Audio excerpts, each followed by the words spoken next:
ನಮಸ್ಕಾರ ಸ್ನೇಹಿತರೆ, ಕರ್ನಾಟಕ ಮ್ಯಾಟರ್ಸ್ಗೆ ಮತ್ತೊಮ್ಮೆ ಸ್ವಾಗತ. ಒಬ್ಬ ರ್ಯಾಪರ್ ತನ್ನ ಹಾಡುಗಳ ಮೂಲಕ ಒಂದು ದೇಶದ ರಾಜಕೀಯವನ್ನೇ ಅಲುಗಾಡಿಸಬಹುದಾ? ಕರ್ನಾಟಕದ ಬೆಳಗಾವಿಯಲ್ಲಿ ಓದಿದ ವಿದ್ಯಾರ್ಥಿಯೊಬ್ಬ ನೇಪಾಳದ ಪ್ರಧಾನಿಯಾಗೋಕೆ ಹೊರಟಿದ್ದಾರೆ ಅಂದ್ರೆ ನೀವು ನಂಬ್ತೀರಾ? ಹೌದು, ಇದು ನೆರೆಯ ರಾಷ್ಟ್ರ ನೇಪಾಳದಲ್ಲಿ ನಡೀತಾ ಇರುವ ಹೊಸ ಕ್ರಾಂತಿ. ಮಾಜಿ ಟಿವಿ ಆಂಕರ್ ಮತ್ತು ಒಬ್ಬ ಮಾಜಿ ರ್ಯಾಪರ್ ಒಂದಾಗಿ ಇಡೀ ನೇಪಾಳದ ರಾಜಕೀಯವನ್ನೇ ಬುಡಮೇಲು ಮಾಡೋದಕ್ಕೆ ಸಜ್ಜಾಗಿದ್ದಾರೆ. ರಕ್ತ ಸಿಕ್ತ ಕ್ರಾಂತಿಯ ನಂತರ ನೇಪಾಳದಲ್ಲಿ ಈಗ ಎಲೆಕ್ಷನ್ ಹವಾ ಜೋರಾಗಿದೆ.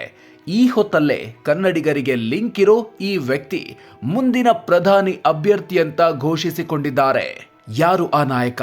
ಅವರ ಬಾಯಿಲಿ ಬಂದ ಕಳ್ಳರು ಎಂಬ ಹಾಡು ಹೇಗೆ ಅವರನ್ನೇ ನಾಯಕರನ್ನಾಗಿ ಮಾಡ್ತು? ಬುಲ್ಡೋಜರ್ ಬಾಬಾ ಅಂತ ಇವರು ಫೇಮಸ್ ಆಗಿದ್ದು ಯಾಕೆ? ಬನ್ನಿ ಇವತ್ತಿನ ವಿಡಿಯೋದಲ್ಲಿ ಕಂಪ್ಲೀಟ್ ಡೀಟೇಲ್ಸ್ ನೋಡೋಣ. ಅದಕ್ಕೂ ಮೊದಲು ನೀವಿನ್ನೂ ನಮ್ಮ ಕರ್ನಾಟಕ ಮ್ಯಾಟರ್ಸ್ ಚಾನಲ್ಗೆ ಸಬ್ಸ್ಕ್ರೈಬ್ ಆಗಿಲ್ಲ ಅಂದರೆ ಈಗಲೇ ಸಬ್ಸ್ಕ್ರೈಬ್ ಆಗಿ ಬೆಲ್ ಐಕಾನ್ ಪ್ರೆಸ್ ಮಾಡೋದನ್ನ ದಯವಿಟ್ಟು ಮರಿಬೇಡಿ. ಮಾಜಿ ರ್ಯಾಪರ್, ಮಾಜಿ ಟಿವಿ ಆಂಕರ್, ಮಹಾ ದೋಸ್ತಿ. ಸ್ನೇಹಿತರೆ, ನೇಪಾಳದಲ್ಲಿ ಈಗ ದೊಡ್ಡ ರಾಜಕೀಯ ಭೂಕಂಪ ಸಂಭವಿಸಿದೆ. ಕಠ್ಮಂಡು ಮೇಯರ್ ಆಗಿದ್ದ ಯುವಕರ heart beat Balendra Shah alias ಬಾಲೆನ್ ಮತ್ತು ಪ್ರಖ್ಯಾತ ಟಿವಿ ನಿರೂಪಕ ರಬಿ ಲೆಮಿಚಾನೆ ಒಂದಾಗಿದ್ದಾರೆ. ಮುಂಬರುವ ಮಾರ್ಚ್ 5, 2026ರಂದು ನಡೆಯಲಿರೋ ಚುನಾವಣೆಯಲ್ಲಿ ಈ ಇಬ್ಬರು ಒಂದಾಗಿ ಸ್ಪರ್ಧೆ ಮಾಡ್ತಿದ್ದಾರೆ. ಇಲ್ಲಿ ಇಂಟ್ರೆಸ್ಟಿಂಗ್ ವಿಚಾರ ಅಂದ್ರೆ ರಬಿ ಲೆಮಿಚಾನೆ ಅವರ ರಾಷ್ಟ್ರೀಯ ಸ್ವತಂತ್ರ ಪಾರ್ಟಿ ಅಂದ್ರೆ RSPಯಿಂದ ಬಾಲೇಂದ್ರ ಶಾ ಅವರು ಪ್ರಧಾನಿ ಅಭ್ಯರ್ಥಿಯಾಗಿ ಕಣಕ್ಕಿಳಿಯಲಿದ್ದಾರೆ. ಒಪ್ಪಂದದ ಪ್ರಕಾರ ರಬಿ ಲೆಮಿಚಾನೆ ಪಕ್ಷದ ಅಧ್ಯಕ್ಷರಾಗಿ ಮುಂದುವರಿತಾರೆ. ಆದರೆ ಅಧಿಕಾರ ಹಿಡಿದ್ರೆ ಪ್ರಧಾನಿ ಕುರ್ಚಿ ಬಾಲೆನ್ ಪಾಲಾಗಲಿದೆ. ದೇಶಕ್ಕೆ ಏನು ಬೇಕೋ ಅದೇ ಒಮ್ಮತ ಅನ್ನೋದು ಇವರ ಸ್ಲೋಗನ್. ರ್ಯಾಪ್ ಹಾಡುಗಳಿಂದ ರಾಜಕೀಯದ ಅಖಾಡಕ್ಕೆ. ಸ್ನೇಹಿತರೆ, ಈ ಬಾಲೆನ್ ಶಾ ಹಿನ್ನೆಲೆ ತುಂಬಾನೇ ರೋಚಕವಾಗಿದೆ. ಇವರ ಕಥೆ ಶುರುವಾಗೋದು ಕಾಠ್ಮಂಡುವಿನ ಗಲ್ಲಿಗಳಿಂದ. ಬಾಲೆನ್ ಶಾ ಮೊದಲು ಒಬ್ಬ ಫೇಮಸ್ ರ್ಯಾಪರ್ ಆಗಿದ್ರು. ತಮ್ಮ ಹಾಡುಗಳಲ್ಲಿ ದೇಶವನ್ನ ರಕ್ಷಿಸಬೇಕಾದವರೇ ಮೂರ್ಖರು, ನಾಯಕರೆಲ್ಲರೂ ದೇಶವನ್ನು ದೋಚುತ್ತಿರುವ ಕಳ್ಳರು ಅಂತ ನೇರವಾಗಿಯೇ ಸಿಸ್ಟಮ್ ವಿರುದ್ಧ ಗುಡುಗಿದ್ರು. ಇದು ಬರೀ ಹಾಡಲ್ಲ, ನೇಪಾಳದ ರಾಜಕೀಯ ವ್ಯವಸ್ಥೆಯ ಕೆನ್ನೆಗೆ ಬಾರಿಸಿದಂತಿತ್ತು. ಇವರ ಮಾತುಗಳಿಗೆ ಇಡೀ ನೇಪಾಳದ ಯುವ ಜನತೆ ಫಿದಾ ಆಗಿತ್ತು.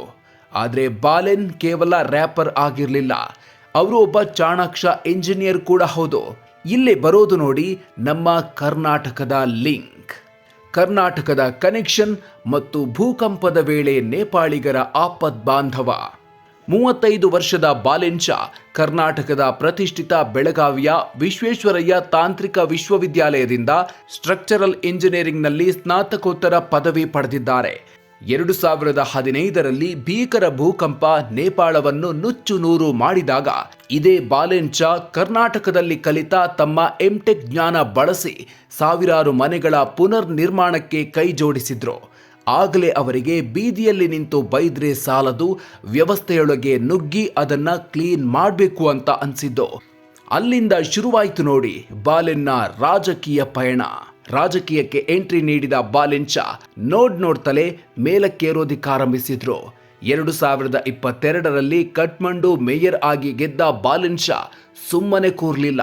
ರಾಜಧಾನಿಯ ಕಾಂಕ್ರೀಟ್ ಜಂಗಲನ್ನ ಸ್ವಚ್ಛಗೊಳಿಸಲು ಆಪರೇಷನ್ ಬುಲ್ಡೋಜರ್ ಆರಂಭಿಸಿದ್ರು. ಅಕ್ರಮ ಕಟ್ಟಡಗಳು, ಒತ್ತುವರಿಗಳು ನೆಲಸಮವಾದ್ವು. ಆದ್ರೆ ಈ ಕ್ರಮದಿಂದ ಬಡ ವ್ಯಾಪಾರಿಗಳು ಬೀದಿಗೆ ಬಂದ್ರು. ಹಾಡುಗಳಲ್ಲಿ ಬಡವರ ಪರ ಮಾತನಾಡಿದ ಬಾಲೆನ್ ಅಧಿಕಾರಕ್ಕೆ ಬಂದ್ಮೇಲೆ ಅವರನ್ನೇ ಮರೆತ್ರು ಎಂಬ ಟೀಕೆಗಳು ಕೇಳಿ ಬಂದ್ವು. ಅಷ್ಟೇ ಅಲ್ಲ, ಬಾಲೆನ್ ಶಾ ಭಾರತದ ವಿರುದ್ಧವೂ ತಿರುಗಿ ಬಿದ್ದಿದ್ರು. ತಮ್ಮ ಕಚೇರಿಯಲ್ಲಿ ಭಾರತದ ಭೂಭಾಗಗಳನ್ನು ಒಳಗೊಂಡ ಅಖಂಡ ನೇಪಾಳದ ನಕ್ಷೆಯನ್ನ ಇಟ್ಟು ವಿವಾದ ಮಾಡಿದ್ರು. ಆದಿಪುರುಷ ಸಿನಿಮಾದಲ್ಲಿ ಸೀತೆ ಭಾರತದ ಮಗಳು ಎಂಬ ಡೈಲಾಗ್ ಇದೆ ಅಂತ ಹೇಳಿ ಕಾಠ್ಮಂಡುವಿನಲ್ಲಿ ಎಲ್ಲ ಹಿಂದಿ ಸಿನಿಮಾಗಳನ್ನೇ ಬ್ಯಾನ್ ಮಾಡಿದ್ರು. ಕೋರ್ಟ್ ಈ ಬ್ಯಾನ್ಗೆ ತಡೆ ನೀಡಿದಾಗ ನಾನು ಕೋರ್ಟ್ ಆದೇಶವನ್ನೇ ಪಾಲಿಸಲ್ಲ, ನಮ್ಮ ನ್ಯಾಯಾಲಯಗಳು ಭಾರತದ ಪ್ರಭಾವಕ್ಕೆ ಒಳಗಾಗಿವೆ ಅಂತ ಫೇಸ್ಬುಕ್ನಲ್ಲೇ ಓಪನ್ ಚಾಲೆಂಜ್ ಹಾಕಿದ್ರು. ಹೀಗೆ ಸದಾ ಸುದ್ದಿಯಲ್ಲಿರೋ ವ್ಯಕ್ತಿ ಇವರು. ಜೆನ್ಜಿ ಪಡೆಯ ದಳಪತಿ ಆಗ್ತಾರ ಬಾಲೆನ್. ಸ್ನೇಹಿತರೆ, ಕಳೆದ ಕೆಲ ತಿಂಗಳುಗಳಿಂದ ನೇಪಾಳದಲ್ಲಿ ಯುವಕರ ಆಕ್ರೋಶ ಕಟ್ಟೆ ಹೊಡೆದಿದೆ. ಭ್ರಷ್ಟಾಚಾರದ ವಿರುದ್ಧ, ಹಳೆ ರಾಜಕೀಯ ಪಕ್ಷಗಳ ವಿರುದ್ಧ ಜೆನ್ಜಿ ಯುವಕರು ಬೀದಿಗಿಳಿದಿದ್ದಾರೆ. ಹಳೆಯ ಹುಲಿಗಳಾದ ಕೆಪಿ ಶರ್ಮಾ ಓಲಿ, ನೇಪಾಳಿ ಕಾಂಗ್ರೆಸ್ ಮತ್ತು ಕಮ್ಯುನಿಸ್ಟ್ ಪಕ್ಷದವರ ಮೇಲೆ ಜನರಿಗೆ ಸಂಪೂರ್ಣ ನಂಬಿಕೆ ಹೊರಟು ಹೋಗಿದೆ. ಈಗ ಯುವಕರ ಕಣ್ಣು ಬಾಲಿನ್ ಶಾ ಮತ್ತು ರಬಿ ಲಮಿಚಾನೆ ಜೋಡಿಯ ಮೇಲಿದೆ.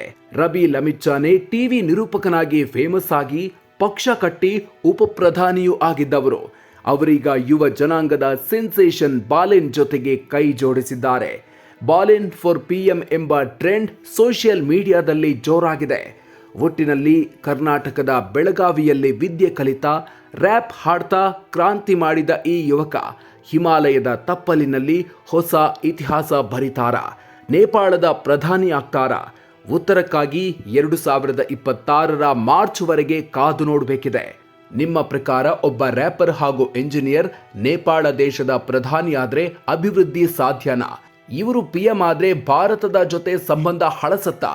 ನಿಮ್ಮ ಅಭಿಪ್ರಾಯವನ್ನ ಕಾಮೆಂಟ್ ಮಾಡಿ ತಿಳಿಸಿ. ಈ ವಿಡಿಯೋ ಇಷ್ಟ ಆಗಿದ್ರೆ ಲೈಕ್ ಮಾಡಿ, ಶೇರ್ ಮಾಡಿ. ಇಂಥ ಇನ್ನಷ್ಟು ಇಂಟರ್ನ್ಯಾಷನಲ್ ಅಪ್ಡೇಟ್ಸ್ಗಳಿಗಾಗಿ ಕರ್ನಾಟಕ ಮ್ಯಾಟರ್ಸ್ಗೆ ಸಬ್ಸ್ಕ್ರೈಬ್ ಆಗೋದನ್ನ ದಯವಿಟ್ಟು ಮರಿಬೇಡಿ. ಮುಂದಿನ ಸಂಚಿಕೆಯಲ್ಲಿ ಮತ್ತೊಂದು ಇಂಟ್ರೆಸ್ಟಿಂಗ್ ವಿಷಯದ ಜೊತೆಗೆ ಮತ್ತೆ ಸಿಗ್ತೀವಿ. ಅಲ್ಲಿವರೆಗೂ ನಮಸ್ಕಾರ.